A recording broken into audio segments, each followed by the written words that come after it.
Sir,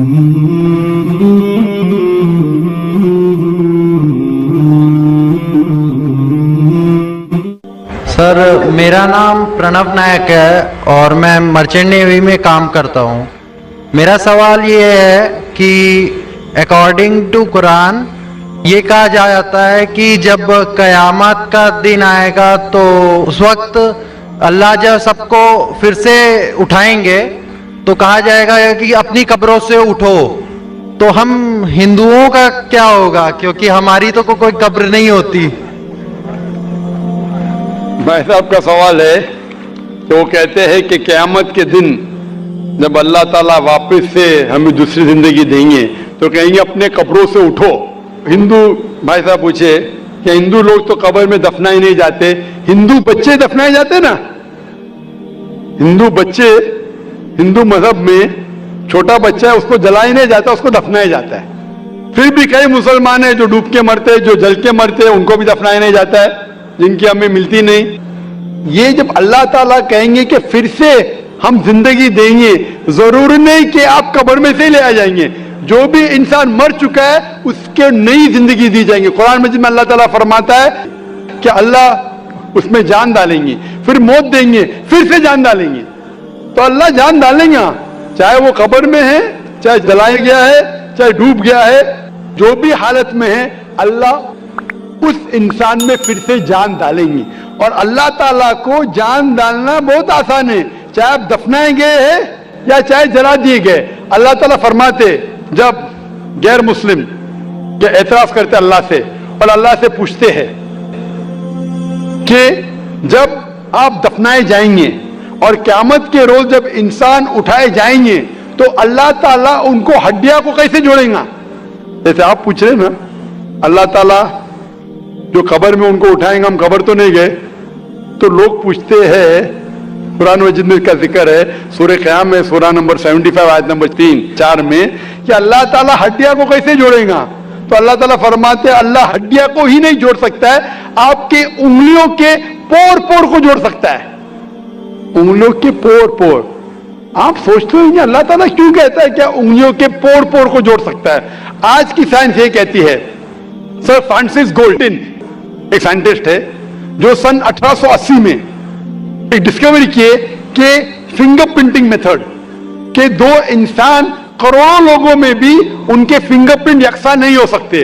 तो अल्लाह ताला फरमाते हड्डियों को तो छोड़ो, मैं आपके उंगलियों के पोर पोर को इकट्ठा कर सकता हूं और हूबहू वैसे पैदा कर सकता हूं। तो अल्लाह के लिए फिर से जान डालना बहुत आसान है, चाहे वो इंसान दफनाया गया है या जलाया दिया गया है या डूब के मरा है। अल्लाह को फिर से जान डालने में, चाहे वो मुसलमान मरा या हिंदू मरा या ईसाई मरा, अल्लाह को जान डालने में बहुत आसान है, कुन फयकुन।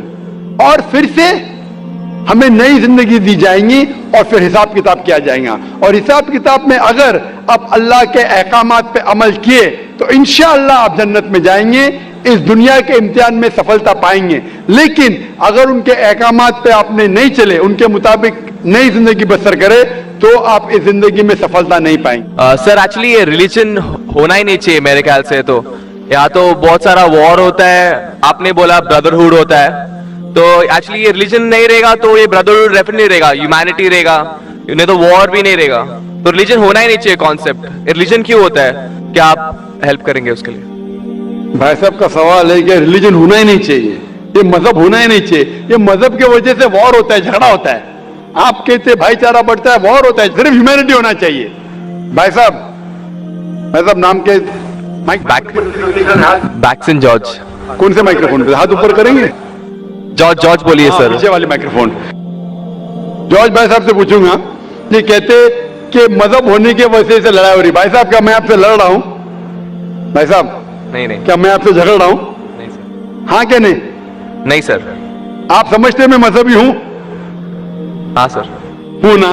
तो मैं क्या आपसे लड़ रहा हूं? जो सही मजहब को जानता है, सच्चा मुसलमान है, वो आम तौर पे झगड़ा नहीं करेगा। क्योंकि कुरान मजीद की आयत है, सूरह माइदा की सूरह नंबर 5 आयत नंबर 32 में लिखा है कि अगर कोई भी मुसलमान, चाहे मुस्लिम हो या गैर मुस्लिम हो, अगर किसी का कत्ल करता है, चाहे मुस्लिम या गैर मुस्लिम का, बिना कोई वजह के कत्ल के बदले कत्ल, या अगर उसने इस जमीन पे if he has caused corruption in the land. इन दो वजह के अलावा अगर कोई इंसान दूसरे इंसान का कत्ल करता है, गोया कि ऐसे है कि सारे इंसानियत का कत्ल कर रहा है। मैं आपको एक मिसाल दूंगा। जब मैंने लेक्चर दिया था टेररिज्म मुस्लिम मोनोपोली, तो अक्सर जैसा हमारा सेशन होता है कि गैर मुस्लिम को पहले चांस दिया जाता है, तो जब मैं कह रहा था इस्लाम के बारे में, इस्लाम की क्या राय है दहशतगर्दी के बारे में, जिहाद के बारे में, तकरीर के दौरान मैं मिसाल दे रहा था कि मुसलमान टेररिस्ट नहीं होते अक्सर, और इस्लाम मजहब टेररिज्म के खिलाफ है, दहशत के खिलाफ है। सवाल जवाब के मौके पे एक हिंदू ने मुझसे सवाल पूछा कि जाकिर भाई, जो गुजरात में हुआ, जो मुसलमानों के साथ जो गलत हुआ, जो मुसलमान औरत के साथ बलात्कार हुआ, अगर मैं होता तो मैं भी हिंदुओं को यहां चुन चुन के मारता था। तो जो मुसलमान हिंदू को, अगर ट्रेन ब्लास्ट में कोई हिंदू मरा और मुसलमान ने किया तो मेरे नजदीक सही है। ये हिंदू मुझसे कह रहा है कि मेरा जज्बा भी, अगर कोई मेरी बहन का बलात्कार करे तो मेरा जज्बा भी जागेगा और मैं बम्बई में हिंदू का कत्ल करूंगा। कौन कह रहा है? हिंदू मुझसे कह रहा है। तो मैं उसको जवाब देता हूं, भाई साहब आप बिल्कुल सही कहते हैं, आम इंसान यही सोचेगा, आम इंसान यही सोचेगा, और आप आम इंसान जैसे सोच रहे हैं और सब पब्लिक में तालियां बज रही थी। लेकिन मैं आम इंसान नहीं हूं, मैं मुसलमान हूं। मेरा मजहब, मेरा कुरान, मेरा रब मुझे इजाजत नहीं देता है, अगर कोई हिंदू ने किसी मुसलमान का कत्ल किया है या कोई औरत का बलात्कार किया है, मैं वही मजहब के इंसान को बंबई में उसका कत्ल नहीं कर सकता हूं। यह इजाजत ही नहीं है। अगर मैं शायद मुसलमान नहीं होता तो मैं कहता था हाँ वो हिंदू से आप सही कह रहे हैं। मेरा मजहब मुझे इजाजत देता ही नहीं, ये आपकी इंसानियत है जो कह रही है। मुसलमान होने के लिए इंसान होना फर्ज है, लेकिन इस्लाम इंसानियत से ऊंचा है।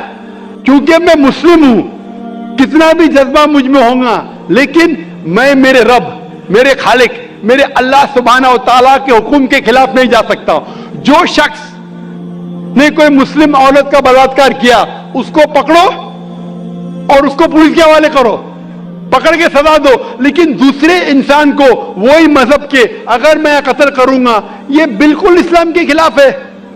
आप सोचिए, हिंदू के रिश्तेदार सोचने लगेंगे ना, ये कैसा मुसलमान, कैसा इस्लाम मजहब है। मैं, मेरे भाई ने क्या गलती किया था कि उसका कत्ल हुआ? मजहब नहीं सिखाता आपस में बैर रखना। हिंदी है वतन है, हिंदुस्तान हमारा। आप जो कह रहे इंसानियत का सबक जो कह रहे हैं आप, इंसानियत अच्छी चीज है, लेकिन इस्लाम इंसानियत से ऊपर है। इस्लाम इंसानियत से और ऊंचा है। और जब आप मजहब सीखेंगे तो कई चीज जो इंसान जज्बे से करता है, जो गलत है, अगर आप सच्चे मजहबी है तो ये गलत नहीं कहेंगे, ये गलत काम कभी भी नहीं कहेंगे। जो लोग मजहब के नाम पे गलत काम करते हैं उनको दोषी ठहराइए, मैं आपके साथ हूं। लेकिन कहना कि मजहब के वजह से ये दंगे फसाद होते हैं और जंग होती है, बिल्कुल गलत। मैं पूछना चाहता हूं, आप हिस्ट्री में पढ़िए, हिस्ट्री में पढ़िए अशोका। अशोका ने जब लाखों लोग का कत्ल किया, कौन से मजहब का था वो? कौन से मजहब का था? उसका मजहब ही नहीं था।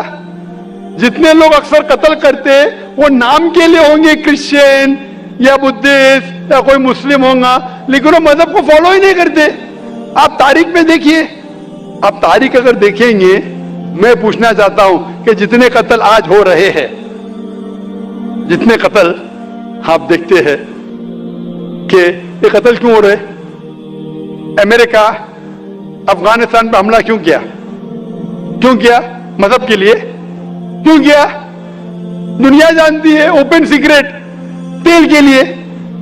इराक में घुसी क्यों? मजहब के लिए। करोड़ों का कत्ल किया, क्यों किया? मजहब के लिए। मजहब के नाम पे मुसलमानों को बदनाम किया जा रहा है। ये मजहब ही है, अगर सच्चा मजहब है, सही मजहब है, तो कभी भी नहीं सिखाता कि इंसानों में झगड़ा करना। अगर वो कुछ गलत काम कर रहा है, अगर गलत काम कर रहा है जो शख्स गलती कर रहा है उसे पकड़ो, उसको सजा दो, मैं बिल्कुल उनके साथ हूं। लेकिन आम इंसानों में झगड़ा करना, फसाद पैदा करना इस्लाम कभी भी नहीं सिखाता। ये इस्लामी मजहब है। इसीलिए इस कॉन्फ्रेंस का उन्वान है Islam the solution to humanity, इस्लाम इंसानियत का हल। तो जो भी मुश्किलात इंसानियत में हैं आज की तारीख में, इसका हल सिर्फ इस्लाम में ही मिलेगा। आप मुझे बताओ कुरान की कौन सी आयत कहती है कि बिना वजह किसी इंसान का कत्ल करना चाहिए? आप कुरान का हवाला दो, मैं आपकी बात को मान लूंगा। आप सिर्फ मीडिया के जरिए जो मीडिया गलतफहमी फैला रही है इस्लाम के खिलाफ, उसकी बुनियाद पे कहने लगेंगे कि मजहब के वजह से ये दंगे फसाद होते हैं या मजहब के वजह से लोग कत्ल करें एक दूसरे का। ये बिल्कुल बेबुनियाद है। मैं पूछूंगा कुल हाथु बुरहानुकुम इन कुंतुम सादिकीन, आप अपना सबूत पेश करो अगर आप सच्चे हो। Hope that answers the question.